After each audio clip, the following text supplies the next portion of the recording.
Mais pour la construction du temple de Dieu, on n'a pas besoin de marteau ici. Les pierres sont toutes taillées. Elles conviennent chacune à sa place. Alléluia. Chaque pierre convient là où il faut. Cette pierre, où est-ce qu'elle a été taillée? De la carrière, la pierre est passée à Golgotha. Alléluia. Cette pierre a été taillée. Parce que la Bible dit, tous au péché. Mais à Christ, par Christ seulement, par un seul homme, nous tous, nous avons été récupérés. Et désormais, nous constituons une nouvelle génération. Amen. Parce que tu nous as donné cette grâce de nous approcher de ta présence et tu nous as agréés. Nous te bénissons, notre Dieu. Nous voulons pendant ces moments que tu nous parles, et que chacun qui est venu dans ta présence rentre avec ta parole, celle qui transforme et qui ouvre des perspectives, celle qui change et celle qui relève cette parole éternelle, notre Dieu. Nous voulons prier pour ces sœurs, pour ces frères, pour ces papas, ces mamans. Nous tous ensemble, Seigneur, nous prions que ton Saint-Esprit, l'enseignant par excellence, puisse d'une manière particulière contextualiser tout ce que nous allons dire pour chacun de nous, selon ce qu'il traverse et selon sa vie, Seigneur. Parlez-nous, marche avec nous. Nous te bénissons, nous te célébrons. Au nom de Jésus, Amen. Alléluia. Alléluia. Nous allons lire la parole de Dieu. 3 portions d'écriture. Nous y allons vite. Nous lisons 1 Roi chapitre 6. 1 Roi chapitre 6, un seul verset, le verset 7. Matthieu chapitre 16, le verset 13 à 20. Troisième portion d'écriture, nous lisons 1 Corinthiens chapitre 3, le verset 5, 1 Corinthiens chapitre 3, le verset 5 jusqu'au verset 9. Bien-aimés dans le Seigneur, nous avons une parole de Dieu qui tourne autour d'un thème, ouvrier avec Dieu, construire l'église avec Dieu. Amen. Nous sommes des ouvriers avec Dieu pour la construction de son église.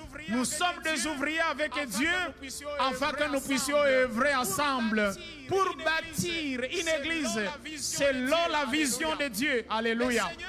Le Seigneur est comme un champ qui utilise des défricheurs, il utilise des laboureurs, il utilise des semeurs, il utilise des moissonneurs. Et à chaque jour, Dieu veut que le nombre de ses ouvriers augmente. À chaque jour, il y a toujours un besoin de ceux qui vont servir Dieu. En tant que ses ouvriers, Jésus veut que nous prenions part à la construction d'une église forte, prospère, visionnaire, selon les modèles de Dieu lui-même. Alléluia. L'église de Dieu se construit par la proclamation de l'évangile. L'église de Dieu ne se construit pas par autre chose, si ce n'est que seulement par la proclamation de l'évangile et une proclamation explicite. La Bible dit à Romains chapitre 10, comment les gens entendront-ils si nous ne disons pas? Comment les gens entendront-ils, croiront-ils si nous, on n'annonce pas le message de Christ? Et donc, c'est l'annonce explicite de la parole de Dieu qui fait que les pécheurs rencontrent Jésus. Alléluia. C'est quand nous leur disons ce qui nous a aidés. C'est cela qui fait que les perdus reviennent à Dieu, mais aussi nous qui avons reçu Christ, nous soyons affermis. C'est ce qui fait que nous soyons aussi affermis par la parole. C'est par l'enseignement, c'est par la proclamation de la parole que nous nous affermissons mutuellement. Alléluia. Amen, amen. Nous sommes appelés à construire l'église de Dieu. L'église, moi et toi, et pas l'église bâtiment. L'église, moi et toi, qui sommes déjà appelés hors du commun des mortels pour rencontrer Jésus. Alléluia. Je me pose la question, est-ce que tu as déjà rencontré Jésus? Tu peux m'aider à poser cette question à celui qui est à côté de toi? Merci de m'avoir aidé vraiment. Est-ce que tu as déjà rencontré Jésus? Mais si tu as rencontré Jésus, gloire à son nom, parce que Jésus voudrait que tu puisses grandir, croître jusqu'à la stature parfaite de son image. Alléluia. Alors, la première partie de ce message, je voudrais ensemble qu'on mette notre attention sur une petite phrase ou bien alors sur un petit sous-titre. Le monde ne connaît pas Dieu. Le monde ne connaît vraiment pas qui est Jésus-Christ. Le monde ne connaît pas encore qui est Jésus. Et là, je prends Matthieu, chapitre 16, le verset 13 jusqu'au verset 14. Il y a des gens qui se posent des questions. Est-ce qu'à ce siècle aujourd'hui, on peut encore trouver quelqu'un qui dit qu'il n'a jamais écouté l'évangile? Est-ce que c'est vraiment sérieux? Est-ce qu'on peut avoir à ce 21e siècle quelqu'un qui dit, moi, je n'ai jamais écouté quoi? L'évangile. Moi, je vais vous dire, bien-aimé, qu'il y en a. Il y a des gens qui n'ont pas entendu parler de Jésus. Et même ici, il y en a encore, dans cette salle. La Bible dit au verset 13, Jésus sera à Césarée de Philippe. Jésus demande à ses disciples, est-ce que vous connaissez qui est-ce que je suis? Et aussi, qu'est-ce que les gens sont en train de dire que moi je suis? Et cette question, Jésus la pose. La Bible dit, pendant qu'il venait d'arriver sur le territoire de Césarée. Le territoire de Césarée, c'est un milieu un peu comme la Galilée. Le territoire de Césarée, c'est un milieu où il y a des temples païens, il y a des idoles, mais aussi c'est un milieu trop influencé par la civilisation gréco-romaine et pas judéo, vous voyez, c'est déjà une civilisation païenne à cet temps-là. Et c'est dans ces milieux-là, influencé par des idoles, c'est dans ces milieux-là, influencé par une civilisation gréco-romaine, c'est dans ces milieux-là où il y a des temples païens que Jésus veut poser la question à ses disciples, qu'est-ce que les gens sont en train de dire que je suis? Ce qui surprend, c'est que le monde ne connaît vraiment pas qui est Jésus. La Bible dit, les disciples donnent des réponses. Les uns disent, tu es Jean-Baptiste. Mais vous avez vu Jean-Baptiste baptisé avant-hier. Comment les gens sont en train de dire que je suis Jean-Baptiste? Les autres disent que tu es Élie. Ah bon? Donc je suis revenant. Il y a d'autres encore qui disent que tu es Jérémie. Ah bon? Jésus, la deuxième partie, et ça, on n'y touche pas maintenant. Jésus va alors adresser la question à ses disciples. Là, on va arriver après. Mais retenons une chose. Pourquoi est-ce que Jésus choisit Césarée de Philippe et pas choisir Capernaum, sa base naturelle? Pourquoi Jésus choisit Césarée de Philippe et il ne choisit pas une ville comme Jérusalem, le symbole de la sainteté? Amen, amen. Mais Jésus choisit une ville païenne avec une influence païenne remplie d'idoles. C'est là que Jésus vient poser la question à son disciple, qu'est-ce que les gens sont en train de dire que je suis? C'est important, hein? Alléluia. Ce que nous sommes au milieu des païens, que Jésus nous pose la question, qu'est-ce que ces gens disent que je suis? Bien-aimé, cette demande est fondamentale. C'est une demande fondamentalement principale, si je peux dire comme ça. Jésus veut savoir qu'est-ce que les gens disent que je suis. Cette ville, c'est dans cette ville inappropriée, malheureusement, mais appropriée pour Jésus, que Jésus veut découvrir comment est-ce que les gens disent que je suis. Le verset 13 dit, il arriva dans les territoires. Ça veut dire Jésus s'est rendu là-bas. Alléluia. La Bible dit, allez, faites de toutes les nations qui quittons nos fauteuils, rendons-nous à Césarée. Quittons nos fauteuils, rendons-nous au milieu des païens. C'est là que nous allons découvrir que les gens ne connaissent pas encore qui? Encore Dieu. Alléluia. Même ici, c'est là que j'ai dit, ici, il y en a aussi ceux qui ne connaissent pas Jésus. Approchons-nous les uns des autres, nous allons réaliser qu'il y en a certains qui sont ici juste pour nous chauffer les... Il y en a certains qui sont ici juste pour venir nous gonfler les nombres, mais ils sont encore à Césarée de Philippe. Approchons-nous d'eux, parlons l'air de Jésus. Amen, amen. Parce que quand nous allons nous approcher d'eux, nous allons comprendre qu'ils sont réellement loin, loin, loin et loin de Jésus, loin du message de la croix. Que Dieu nous amène, que Dieu nous donne la grâce de nous approcher de ces gens-là. Alléluia. Deux leçons que nous pouvons tirer de ces versets 13 et 14. Première, Dieu veut voir ses disciples aller se confronter aux réalités du monde, qui se rendent compte que le monde ne les connaît pas. C'est donc les aller au près et au loin, ou aller dans le monde. Moi j'ai mis cette image, je suis en train d'aller à 75 km d'Nkenye au Maniema. C'est-à-dire nous devons aller rencontrer les gens très loin, mais aussi nous devons aller rencontrer les gens qui sont proches de nous et réaliser que les gens ne connaissent pas encore Dieu. La Bible dit en 1 Corinthiens chapitre 15, le verset 33, ne vous y trompez pas, les mauvaises compagnies corrompent les bonnes mœurs. Le verset 34 qui m'intéresse, certains d'entre vous ne connaissent pas encore qui?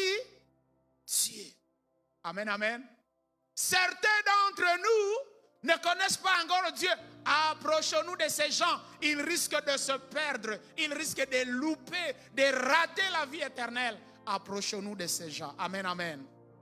Le monde ne connaît pas encore Dieu. Deuxième leçon. Ceux du monde ont certes déjà entendu par leurs oreilles. Ils ont déjà entendu parler de Jésus-Christ. Mais ils le prennent comme un homme du passé. Ils le prennent comme Élie. Ils le prennent comme Jean-Baptiste. Ils le prennent comme Jérémie. Comme l'un des prophètes, Moïse et autres. Il y en a même ici certaines personnes qui comprennent, qui ont déjà entendu parler de Jésus. Des foules qui ont déjà entendu parler de Jésus. Mais pour eux, Jésus, c'est un monsieur qui fait du bien seulement. Il y en a déjà ici qui comprennent Jésus. Ils sont encore à Césarée. Ils savent que Jésus, c'est un monsieur qui fait du bien. C'est limite là. Ils savent que Jésus, c'est un faiseur de miracles. Il y en a déjà qui sont au niveau là ici. Il y a des gens qui disent, bon, Jésus, c'est un monsieur fort. Il a commencé un grand mouvement. Et ce mouvement a déjà empalé des hommes et des femmes, de milliers et de milliers. C'est un monsieur. Il y en a ici des gens qui disent, Jésus, c'est un grand réformateur. Et je vais vous dire, il y a des sources extra-bibliques qui attestent de la présence de Jésus sur la terre. Là, quand vous lisez un certain des documents sur Tacite, vous trouvez surtout à Flavius, Pline les jeunes, qui disent Jésus, c'est un monsieur qui a existé à Jérusalem et qui était qualifié de perturbateur de l'ordre public. Donc, on atteste que Jésus a été là, mais c'était un monsieur qui troublait l'ordre comment? Quand on dit le jour de sabbat ne faites pas ça, lui il le fait. Quand on dit ceci, Jésus va toujours contrairement à ce que les pharisiens et ce que le judaïsme professait. Il ne partait pas toujours comme il voulait. Alors, Pline les jeunes et les autres, qu'on appelle des sources extra-bibliques, ils disent Jésus, c'est un perturbateur de l'ordre comment? Ils ont déjà entendu parler de Jésus, mais pour eux, Jésus, c'est autre chose. Il y en a aussi ici, c'est pour qui Jésus, c'est autre chose. Faiseur de bien, faiseur de miracles, un grand réformateur, un grand monsieur qui a déjà empalé beaucoup de gens. C'est un prophète au même titre que Mohamed. C'est un prophète au même titre que tous les autres. Il le qualifie de Jean-Baptiste. Il le qualifie de Jérémie. Il le qualifie d'Élie. J'ai remarqué une chose de tous ces gens que le disciple a cités. C'est que tous les trois prophètes, Élie, Jérémie et Jean-Baptiste, ce sont des prophètes qui ont lutté contre les abus du pouvoir. Jean-Baptiste a lutté contre les abus du pouvoir de son temps. Jérémie a lutté contre les abus du pouvoir de son temps. Élie a lutté contre l'adoration des Baals, les abus du pouvoir d'Akab. On pourrait donc déduire de ceci que les gens prenaient Jésus comme un simple libérateur qui vient les libérer des abus du pouvoir qu'ils connaissaient. Il y en a ici des gens qui prennent Jésus comme simplement un héros, au même titre que Lumumba et tous les autres. Vous allez dire que ces gens ont déjà entendu parler de Jésus. C'est pour cela que nous avons dit, au milieu même de nous, il y en a aussi ceux qui ne connaissent pas encore qui. Parce qu'entendre parler de Jésus, c'est connaître sa vraie identité. Amen, amen. Dire que j'ai déjà entendu parler de Jésus, c'est alors prouver, manifester la vraie identité de Jésus. Deuxième chose de ce message, c'est au milieu des païens que les disciples doivent confesser Jésus comme Messie. Alléluia. C'est là à Césarée.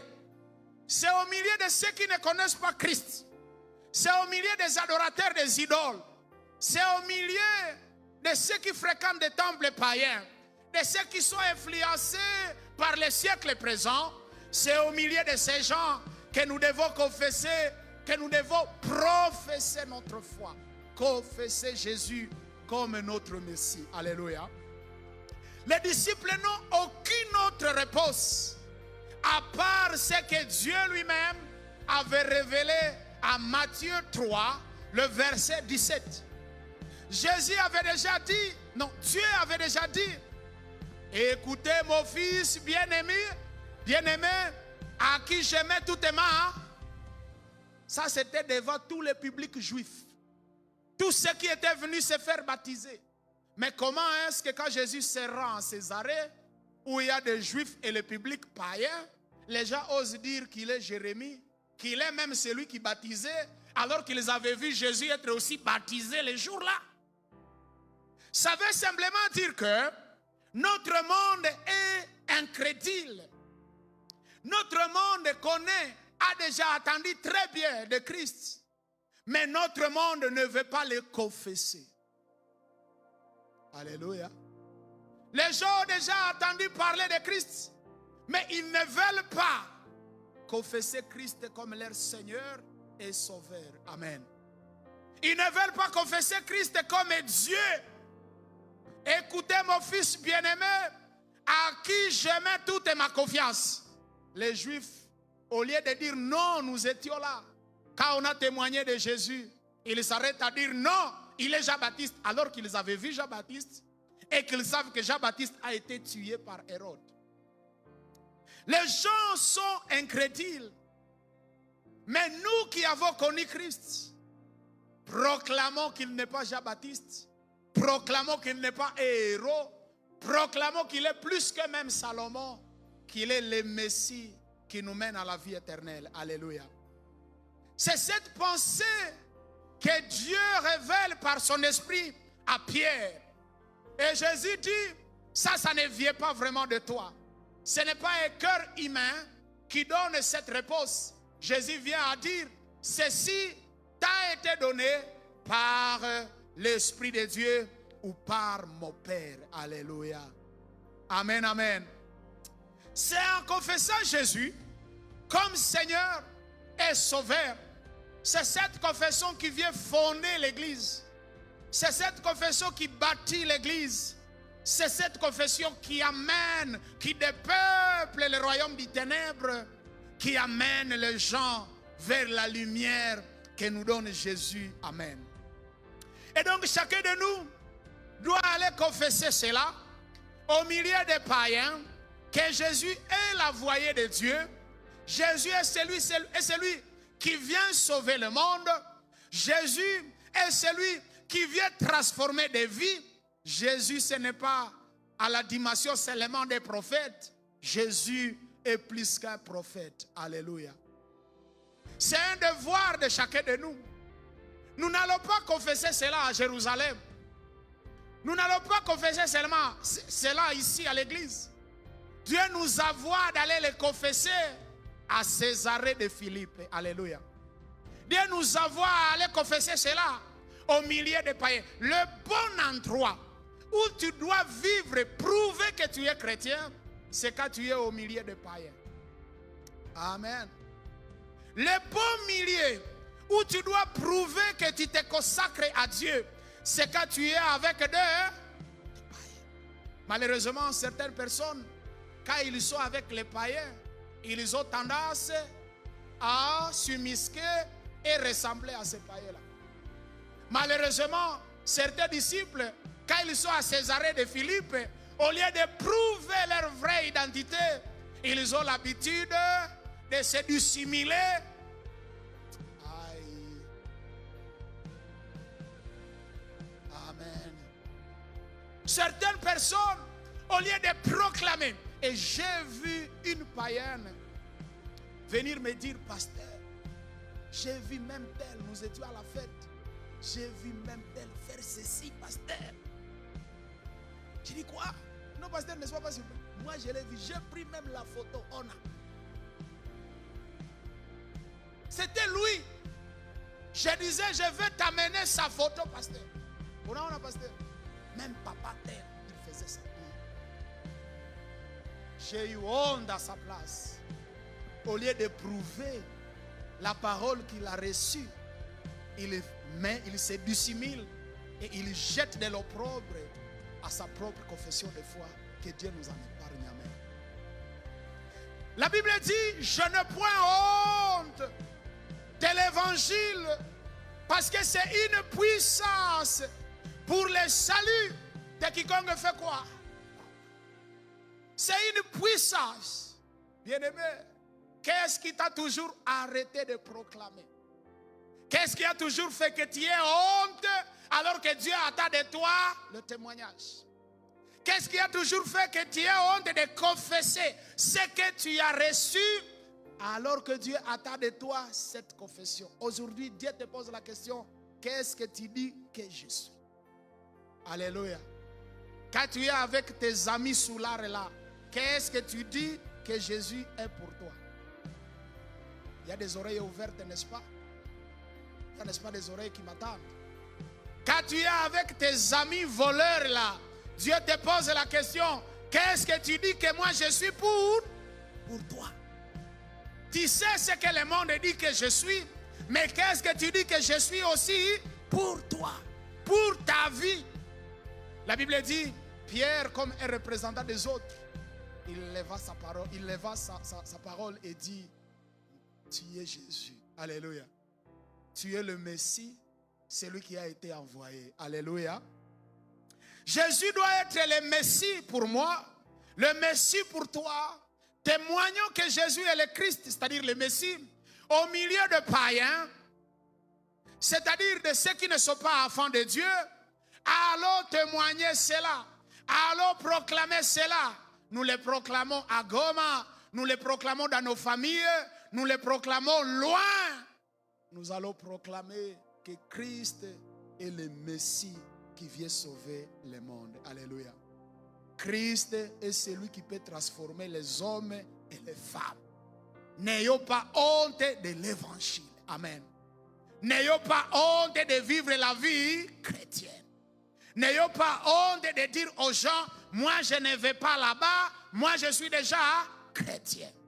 La Bible dit en hébreu, nous ne sommes pas du nombre de ceux qui régressent pour détruire leur foi ou bien leurs âmes. Mais au contraire, bien au contraire, nous sommes au nombre de ceux qui avancent, proclamant Christ qu'il est notre Seigneur et Sauveur. Alléluia. Depuis quand tu as commencé à te dissimuler? Alors, depuis quand est-ce que tu as commencé à te dissimuler? Depuis quand tu as commencé à vivre le conformisme? Depuis quand tu as commencé à ressembler aux habitants de Césarée de Philippe? Ce n'est pas chez vous, hein? Ce qui est drôle, c'est que même ceux de Césarée de Philippe, ils savent que toi, tu es déjà disciple. Ils ont un jour s'étonné de voir que tu as commencé a conjugué le même verbe que eux. Ils se sont dit, pour quelqu'un ici, c'est de Césarée lui ont dit, toi tu ne dois pas faire ça. Et lui il a dit, pourquoi? Je suis aussi un homme.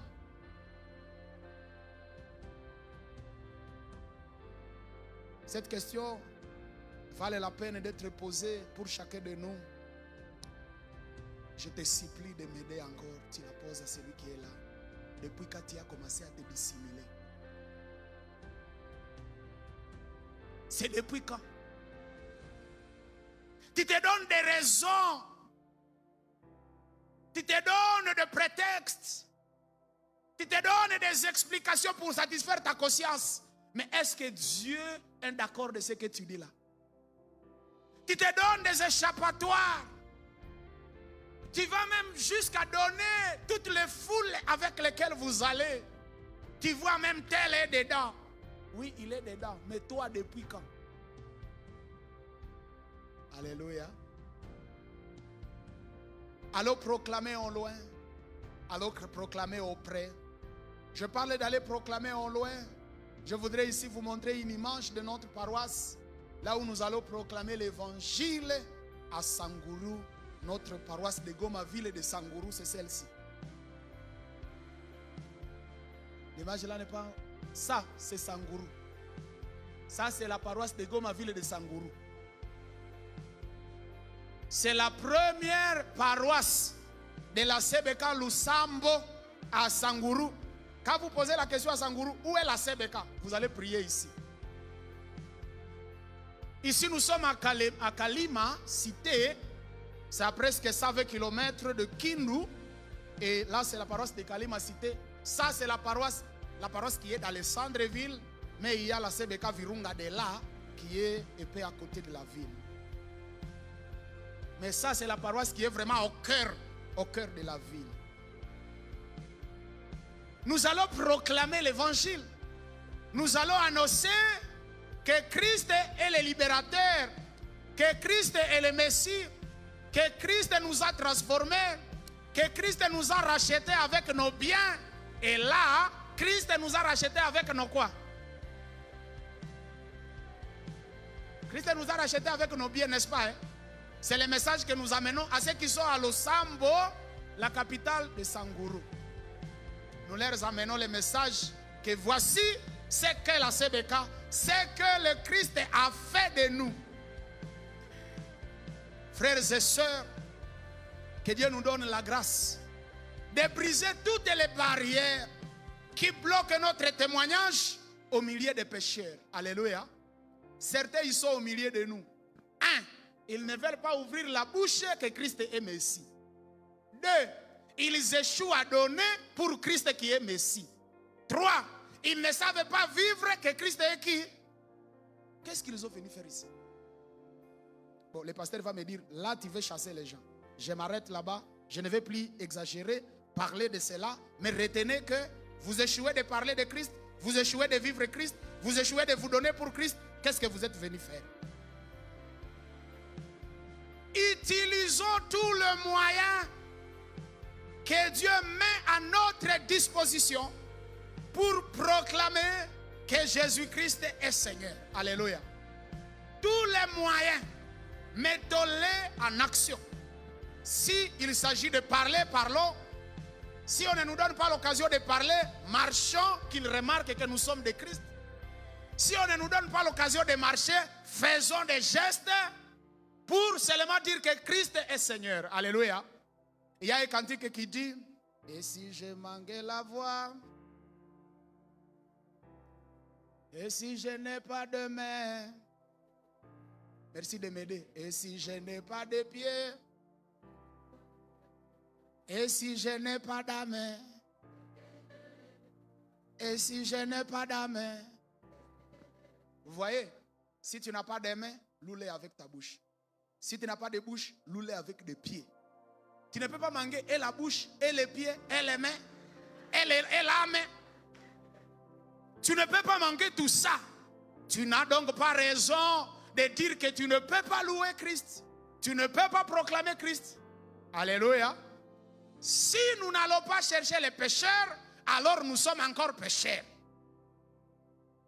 Si nous traînons encore les pas pour aller annoncer Christ, nous sommes déjà vers lesquels on doit venir annoncer qui? Si nous ne voulons pas aller proclamer que Christ nous a transformés, oh, que Dieu aide à ce que nous trouvions ceux qui viendront nous proclamer cela. On ne peut pas être intermédiaire. Soutenons tous ceux qui se donnent pour l'annonce de la bonne nouvelle, afin que Christ soit connu comme le Messie partout. Alléluia. Troisième dernier point. Sur ces rochers, Jésus construit une église inébranlable. Sur ces rochers, Jésus construit une église qui est comment? Inébranlable. C'est quoi ces rochers? Nous allons remarquer trois choses dans notre texte. Là, c'est 18 à 20. Trois choses. Première chose, Jésus dit, tu es Pierre. Le grec, c'est épée. Même ma version française de Louis II 21 a dit, tu es Pierre et sur ce rocher. Mais il y a certaines versions, paroles de vie, la Bible français courant et la Bible expliquée et d'autres versions. J'essaie de voir. Il y en a ceux qui disent, tu es Pierre et sur cette pierre. Ça donne alors une confusion. C'est comme si tu es Pierre sur toi. Et ça, c'est la tendance catholique, où tu es Pierre et sur toi. Pourquoi pour les catholiques? Parce que Dieu a laissé des clés à Pierre. Et c'est lui le premier pape, ou bien le premier responsable de l'église à Rome. Et pour cela, ils disent, alors c'est sur Pierre. Et voilà, ce basilique va être construit sur le tombeau de Pierre. Parce qu'on poursuit sur toi. Sur cette pierre, sur cette proclamation, sur cette confession, le grec dit sur la Pètre. Toi tu es Pétros, et sur la Pètre là, sur le roc là, je vais bâtir mon église. Amen. Hein? Ce que tu as dit la pierre, c'est là que je vais bâtir ceux qui seront appelés. Ceux qui seront appelés viendront se joindre à cette confession, et ce sont ces gens-là qu'on appellera église. Bien-aimés, les chrétiens forment une église construite sur le fondement des apôtres et Jésus-Christ et la pierre angulaire, selon Éphésiens chapitre 2, le verset 20. Amen, amen. Nous sommes construits sur Christ et la pierre angulaire, et les apôtres, le message que les apôtres nous ont annoncé, ce message est pour nous un fondement. Il importe de comprendre que Jésus-Christ lui-même, qui est le fondement sur lequel l'Église est bâtie, il s'est donné pour l'Église. Alléluia. Et notre texte, c'est à voir vers la passion, où à bientôt nous allons célébrer même à la fête des rameaux. Jésus sait que son temps est en train d'approcher. Il voudrait se rassurer. Qu'est-ce que les disciples connaissent de lui? Heureusement que les disciples savent qu'il est le Messie qui vient sauver le monde. Alléluia.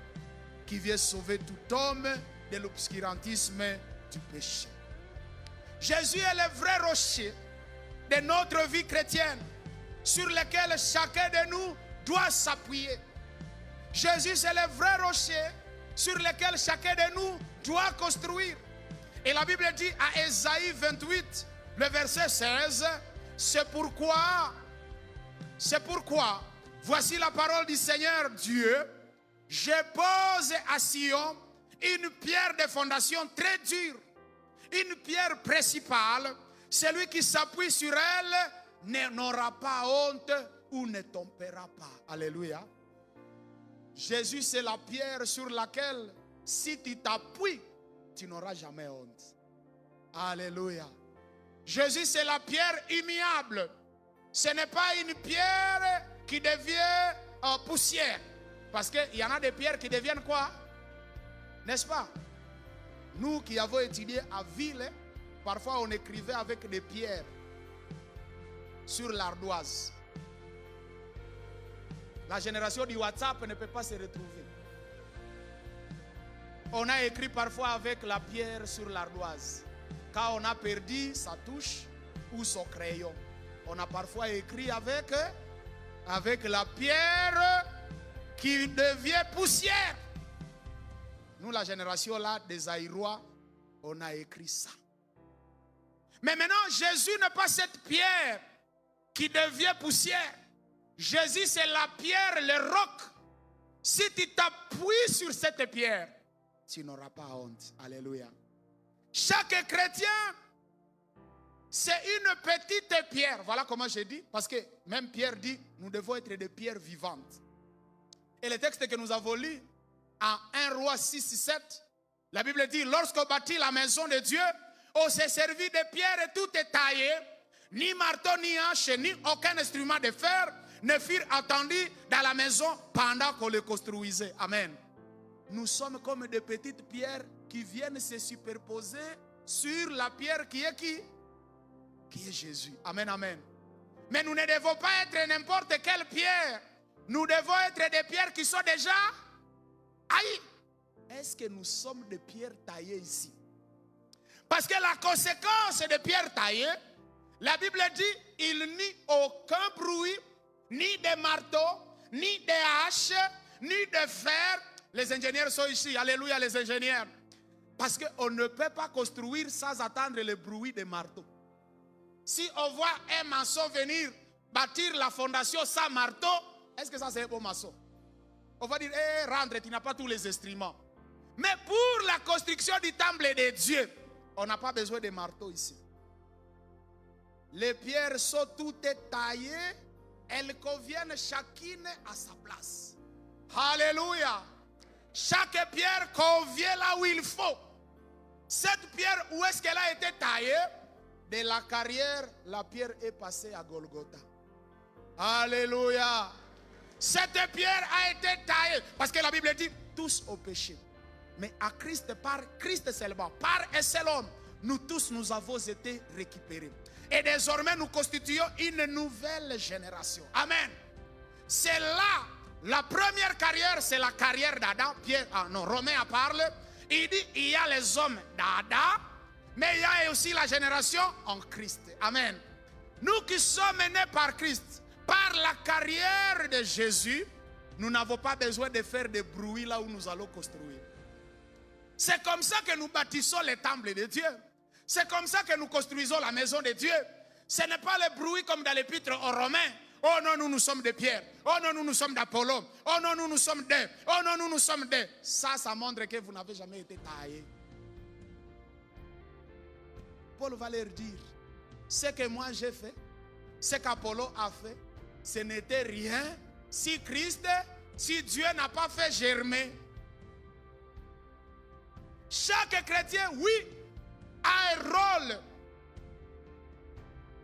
différent de celui de l'autre, mais nous faisons tous, tout ce que nous faisons, nous le faisons pour la gloire du même Seigneur. Alléluia. Que ceux qui donnent, donnent avec joie. Que les étudiants qui sont encore au bas de l'école, qui n'ont pas encore beaucoup de choses à donner, qu'ils louent Dieu aussi avec joie. Ceux qui sont au chômage, qu'ils glorifient le Seigneur avec joie. Et ceux qui ont donné avec joie. La caractéristique commune pour ceux qui ont donné, pour ceux qui sont au chômage, pour ceux qui sont au bas de l'école, c'est que nous tous, nous faisons ce que nous faisons avec quoi? Avec joie. C'est ce qui bâtit le corps de Christ. Amen, amen. Les efforts humains de chacun sont moins importants. Mais c'est Dieu qui adonne le fruit. Alléluia. Tout ce que nous faisons, dire que moi je suis prédicateur. Non, c'est nous qui soutenons Gomaville. C'est nous, papa. Ça, ce n'est rien si Christ ne fait pas germer. Alléluia. C'est nous, c'est nous, c'est nous. Oui, c'est vous. Et nous aussi, c'est nous. C'est vous qui soutenez, c'est nous qui faisons. Mais nous tous, personne ne peut se glorifier. Nous tous, nous le faisons pour la gloire de qui? Et ça donne à chacun de nous la joie. Parce que la joie du serviteur, c'est d'avoir accompli ce qu'il lui a demandé de faire quoi? De réaliser. Amen, amen. Et Paul a dit, nous sommes des serviteurs unis. Nous qui faisons ce qu'on nous demande de faire. Ne cherchez pas à tout faire seul. Fais tout avec Dieu. La mission ne peut jamais évoluer pour les efforts, par les efforts d'un individu. La mission évolue parce que chacun de nous a mis la main sur la pâte. Alléluia. Mais la question à nous poser, même quand nous disons, même si chacun de nous a mis la main sur la pâte, la question à nous poser c'est, est-ce que chacun de nous est en train de confesser Jésus comme Christ? Ou bien Jésus comme Jean? Ou bien Jésus comme Élie? Ou comme Jérémie? Si nous sommes dans un auditoire où les gens confessent Jésus comme Jean, c'est difficile de bâtir une telle église. Si nous sommes dans un auditoire où les gens trouvent important se mettre du côté de Paul, se mettre du côté d'Apollo, se mettre du côté je crois, si nous sommes dans un tel auditoire, c'est difficile de bâtir l'église de Dieu. L'église va rester inéchangeable, immuable, mais cette église nous fera beaucoup souffrir, nous les pierres, parce que nous aurons des pierres qui ne conviennent pas à leur place. Nous autres, on ne sait pas chanter, mais nous admirons beaucoup ceux qui chantent. Nous aimons aussi danser comme eux, mais parfois ceux qui sont derrière nous, ils nous disent « danse bien ». Parce qu'ils trouvent que notre danse risque de déconnecter, désorienter les autres. Nous ne pouvons pas tout faire.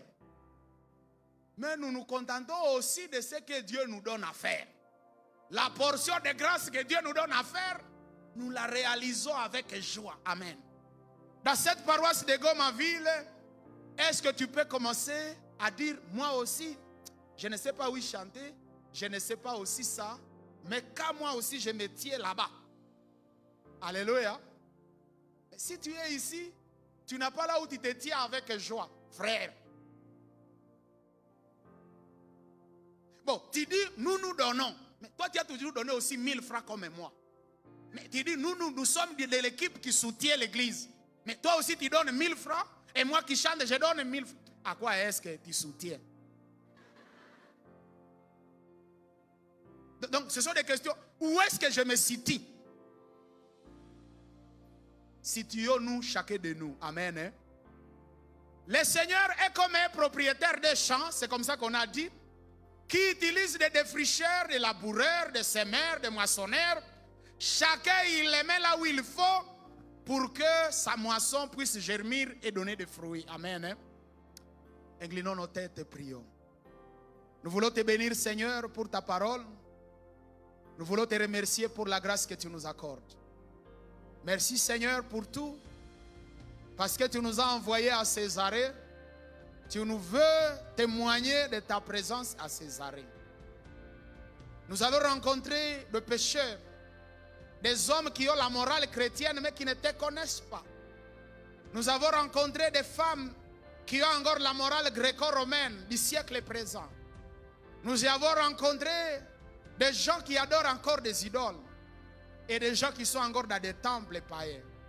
Donne-nous la grâce, donne-nous la force de continuer à proclamer que tu es Seigneur et Sauveur, le Messie qui nous a été envoyé. Seigneur, fais-nous la grâce de ne pas avoir honte de l'évangile. Donne-nous la grâce de te proclamer par ce que nous disons, par notre vie, par nos moyens, tout ce que tu nous donnes à faire, fait que nous puissions te proclamer, Seigneur. Merci pour ta grâce et merci pour ta parole.